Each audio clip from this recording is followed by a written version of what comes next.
Hello friends, good morning, नमस्कार। स्वागत है आप सभी का स्टडी विज्ञान प्रकाश में।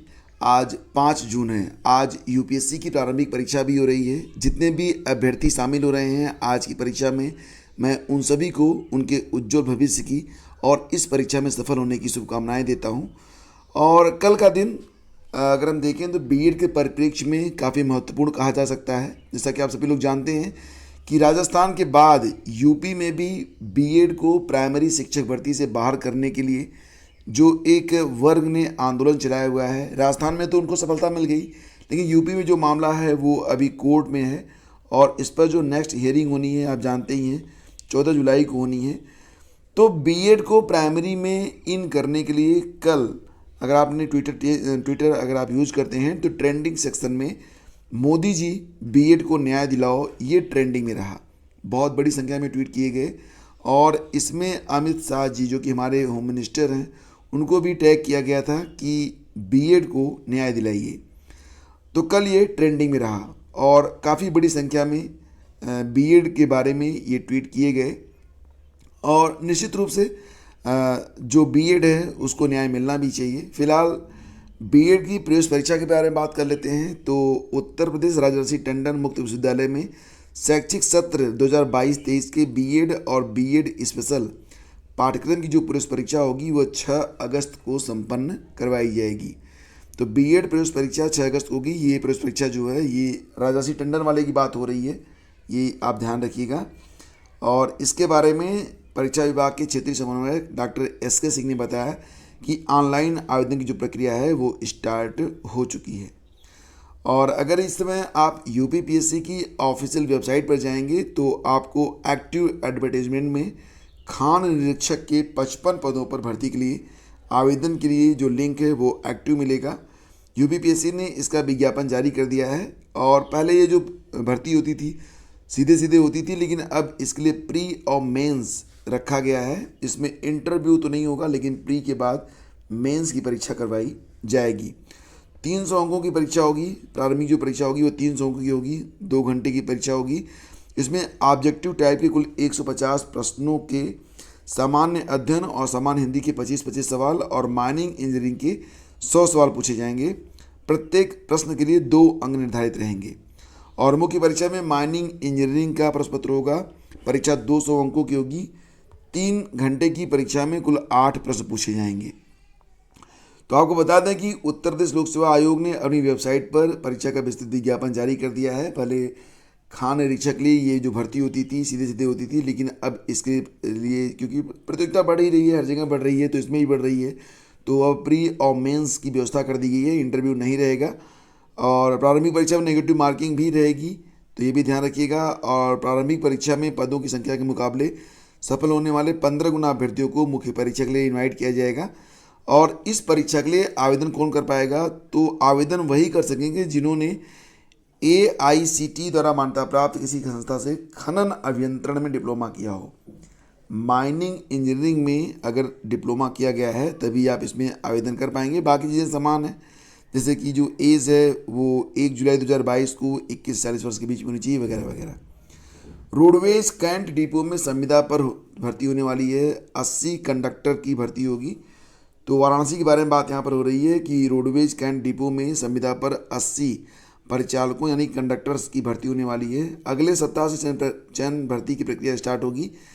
आरएम के तिवारी ने बताया कि परिचालक पद पर इच्छुक अभ्यर्थियों को इंटरमीडिएट पास होना कंपलसरी है और प्रति किलोमीटर की दर से उन्हें भुगतान किया जाएगा। महीने में कम से कम 5000 किलोमीटर तक परिचालन या फिर 22 दिन ड्यूटी अनिवार्य है और जो उनको भुगतान मिलेगा वो 1.59 रुपये प्रति किलोमीटर की दर से कुल 7,950 रुपये मानदेय दिया जाएगा। तो इच्छुक युवक जो हैं वो कैंट सहायक क्षेत्रीय प्रबंधक कार्यालय में संपर्क कर सकते हैं। कैंट सहायक क्षेत्रीय प्रबंधक कार्यालय में जाकर आप अगर चाहें तो इसके लिए आवेदन कर सकते हैं। डीएलएड में प्रवेश की तैयारी, 4 साल से नहीं भरी सीटें। जैसा कि आप सभी लोग जानते हैं कि जब से बीएड को प्राइमरी, जूनियर, उसके बाद फिर टीजीटी पीजीटी में भी कई सारे ऐसे संस्थान हैं जो कि अब टीजीटी के बाद पीजीटी में भी बीएड को मानते हैं। तो यहाँ पर बीएड का जो बढ़ता हुआ क्रेज़ था उसको देखते हुए पिछले कई सालों में, पिछले 4 सालों में डीएलएड के लिए जो प्रवेश लिया गया उसमें किसी भी संस्थान को पूरे स्टूडेंट नहीं मिले, इनकी सीटें ही नहीं भर पाईं। और अब डिप्लोमा इन एलिमेंट्री एजुकेशन के लिए जो अगला एडमिशन है वो 15 जून से स्टार्ट होने वाला है। तो इसके लिए जो पूरी की पूरी तैयारी है कर ली गई है, बस आदेश का इंतज़ार है और इसके बाद डीएलएड में प्रवेश प्रक्रिया आरंभ कर दी जाएगी। वर्तमान सत्र में प्रदेश भर में कॉलेजों में 2,42,200 सीटें हैं और हालांकि पिछली बार तो 90,000 के आसपास सीटें ही भर पाई थी, जबकि डेट कई बार बढ़ाई गई थी और कई प्रकार की छूट देने के बावजूद पहले स्थिति ये होती थी कि एडमिशन नहीं मिलते थे डीएलएड में। अब स्थिति ये है कि आप आवेदन भर कर दीजिए, आपको प्रवेश तो निश्चित रूप से मिल जाएगा। तो यानी कि जो कंपटीशन था वो यहाँ पर ख़त्म हो चुका है और अब लोगों का जो रुझान है वो बीएड की ओर प्रतिदिन बढ़ रहा है और यही वजह है कि अब डीएलएड में एडमिशन कम होते हैं। पीएचडी के लिए 7 से करें आवेदन। बात यहाँ पर हो रही है उत्तर प्रदेश राजर्षि टंडन मुक्त विश्वविद्यालय से। अगर आप रिसर्च करना चाहते हैं तो computer science, nutrition, food and dietetics, journalism and mass communication, मध्यकालीन और आधुनिक इतिहास, राजनीति विज्ञान, वाणिज्य, बिजनेस प्रशासन और बिजनेस प्रबंधन, शिक्षा शास्त्र, संस्कृत और प्राकृतिक भाषा, सांख्यिकी, हिंदी और आधुनिक भारतीय भाषा और भूगोल, इन पाठ्यक्रमों में उपलब्ध 45 सीटों पर प्रवेश के लिए प्रवेश परीक्षा यहाँ पर करवाई जाएगी। तो उत्तर प्रदेश राजर्षि टंडन मुक्त विश्वविद्यालय से पीएचडी का इंतजार कर रहे छात्रों के लिए ये एक राहत भरी खबर है। मुक्त विश्वविद्यालय सत्र 2022-23 सत्र में पीएचडी में दाखिले के लिए आवेदन प्रक्रिया 7 से शुरू करेगा और इसे लेकर जो मुक्त विश्वविद्यालय है व्यापक दिशा निर्देश जल्द ही जारी कर देगा। तो उपलब्ध कुल सीटों में से 50% सीटों पर आवेदन मांगे गए थे, अब बची 50% सीटों पर पीएचडी के लिए आवेदन प्रक्रिया स्टार्ट होगी। मुक्त विश्वविद्यालय ने पीएचडी के लिए भूगोल विषय को जोड़ा है, वहीं पिछले साल शामिल किए गए कृषि और स्वास्थ्य शिक्षा को हटा दिया है। तो 11 विषयों में पीएचडी की जो प्रक्रिया है ये शुरू होने वाली है। अधिक जानकारी के लिए आप ब्रोशर देख लीजिएगा जो कि 7 तारीख को आएगा और ये ब्रोशर आपको हमारे टेलीग्राम चैनल स्टडी विद ज्ञान प्रकाश पर भी उपलब्ध करा दिया जाएगा। आयु सीमा में छूट के दोबारा लाभ पर रोक नहीं। तो यहाँ पर देखिए जो आरक्षित वर्ग के अभ्यर्थी हैं उनके लिए एक बड़ी खबर है और खबर ये है कि कई बार ऐसा होता है कि एक बार आयु सीमा में जब छूट मिल जाती है तो अगली बार नहीं मिलती है, लेकिन ऐसा अब नहीं है। आयु सीमा के आधार पर जो छूट मिलती है आरक्षण के लिए तो उसमें छूट मिलती रहेगी। इलाहाबाद हाईकोर्ट ने एक आदेश में कहा है कि सहायक अध्यापक भर्ती के मामले में 29 सितंबर 2016 की गाइडलाइन के तहत आयु सीमा में छूट का दोबारा लाभ लेने पर कोई रोक नहीं है। इसी के साथ कोर्ट ने बेसिक शिक्षा अधिकारी कुशीनगर द्वारा आयु सीमा में छूट का दोबारा लाभ मांगने के आधार पर सहायक अध्यापक पद पर नियुक्ति न देने के आदेश को रद्द कर दिया है। साथ ही सहायक अध्यापक पद पर नियुक्ति देने का निर्देश भी दिया है। तो यह आदेश न्यायमूर्ति सिद्धार्थ ने कुशीनगर के कमलेश कुमार की याचिका पर अधिवक्ता सीमांत सिंह को सुन कर दिया है। अधिवक्ता का कहना था कि याची ने 2016 में विज्ञापित 16,448 सहायक अध्यापक भर्ती में आवेदन किया था। कुशीनगर जिले में इसके लिए 660 सीटें थी। विशिष्ट बीटीसी योग्यता धारक याची ने अनुसूचित जाति वर्ग के तहत आवेदन किया, चयनित हो गया। सूची में उसका नाम 160वें क्रम पर था। अन्य अभ्यर्थियों को नियुक्ति पत्र जारी किया गया लेकिन याची को नियुक्ति पत्र नहीं मिला। इस पर याची ने बेसिक शिक्षा अधिकारी कुशीनगर से संपर्क किया तो बताया गया कि उसका नाम चयनित अभ्यर्थियों की लंबित सूची में है। इसके बाद याची ने याचिका पर हाई कोर्ट से प्रत्यावेदन निर्णित करने का आदेश प्राप्त किया। इसके बावजूद बीएसए ने उसका प्रत्यावेदन यह कहते हुए खारिज कर दिया था कि उसे दोबारा आयु सीमा में छूट का लाभ नहीं मिलेगा। तो अगर एक बार आप चयनित हो जाते हैं तो आपको फिर इन सब चीज़ों से ऊपर उठकर नियुक्ति मिलेगी और यही व्यवस्था यहाँ पर की गई है। चलिए फ्रेंड्स आगे बढ़ते हैं। एपीओ के कई आवेदन पत्रों में त्रुटि। तो जो लोग एपीओ में आवेदन किए हैं एक बार जाकर ऑफिशियल वेबसाइट को चेक कर लें, क्योंकि ऑफिशियल वेबसाइट पर आपको एक लिस्ट मिलेगी।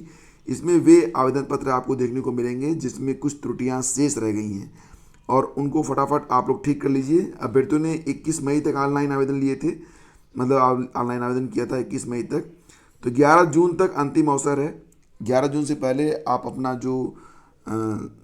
जो आवेदन पत्र है उसको चेक करके अगर उसमें कोई विसंगति आपको नज़र आती है तो उसको आप ठीक कर लीजिए, अन्यथा की स्थिति में आप परीक्षा में शामिल नहीं हो पाएंगे।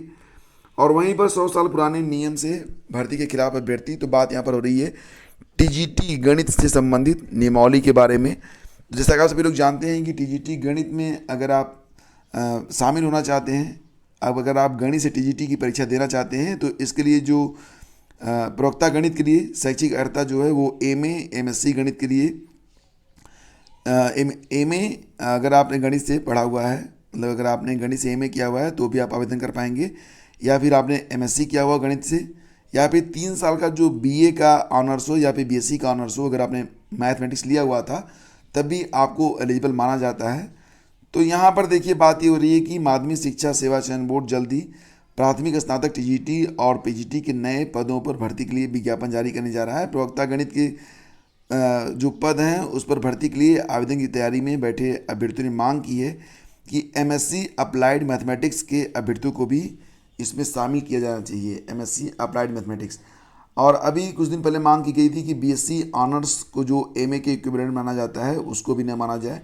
तो यहाँ पर अर्हता को रीडिफाइंड करने के बारे में बात चल रही है। छात्रों का कहना है कि चयन बोर्ड उत्तर प्रदेश इंटरमीडिएट शिक्षा अधिनियम 1921 के तहत शिक्षकों की भर्ती करता है। इसमें बीच बीच में संशोधन होते रहे हैं, इसके बावजूद व्यापक पैमाने पर विसंगतियाँ हैं।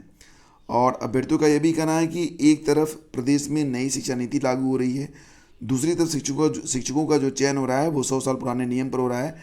तो गणित के लिए जो टीजीटी और पीजीटी के प्रावधान है उसमें चेंज करने की बात कही जा रही है। अभ्यर्थियों द्वारा मांग की जा रही है कि जो योग्यता है उसको रीडिफाइंड किया जाना चाहिए। और देखिए आपको बता दें कि पूर्वांचल में 5000 से अधिक युवाओं को मिलेगा रोजगार, पलायन को विवश नहीं होंगे कामगार, घर में ही पा सकेंगे बेहतर रोजगार। तो यहाँ पर पूर्वांचल के औद्योगिक विकास में ग्राउंड ब्रेकिंग सेरेमनी ने एक नई जान फूंक दी है। पूर्वांचल के 7 जिलों में 2300 करोड़ के निवेश से जहां 5000 से अधिक युवाओं को रोजगार मिलेगा, वहीं सरकार के कोष में भी इजाफा होगा। पूर्वांचल के कामगार श्रमिक पलायन नहीं करेंगे बल्कि घर में रहकर अपनी आजीविका चलाएंगे। तो यहाँ पर नए उद्योग धंधों के स्थापित होने की बात चल रही है और इसी के साथ रोज़गार में भी वृद्धि होगी और डेफिनेटली बहुत बड़ी संख्या में जो नवयुवक हैं वो अपने ज़िले में ही रोज़गार प्राप्त कर सकेंगे। तो ये न्यूज़ यहाँ पर निकल के सामने आ रही है। और आज के सेशन में बस दोस्तों बस इतना ही। आपको यहाँ पर चलते चलते आपको बता देते हैं कि अभी हाल ही में आपने देखा था कि लखनऊ में एक बड़ा सेमिनार आयोजित किया गया था जिसमें उत्तर प्रदेश के लिए रोज़गार के कई अवसरों पर चर्चा की गई थी और ये जो न्यूज़ है ये वहीं से निकल के सामने आई है। तो आईआईए के राष्ट्रीय उपाध्यक्ष आर के चौधरी ने बताया कि उद्यम प्रदेश बनाने की दिशा में ग्राउंड ब्रेकिंग सेरेमनी में पूर्वांचल में 2300 करोड़ का निवेश निश्चित ही आर्थिक विकास को बढ़ावा देगा और युवाओं को रोजगार भी प्रदान करेगा।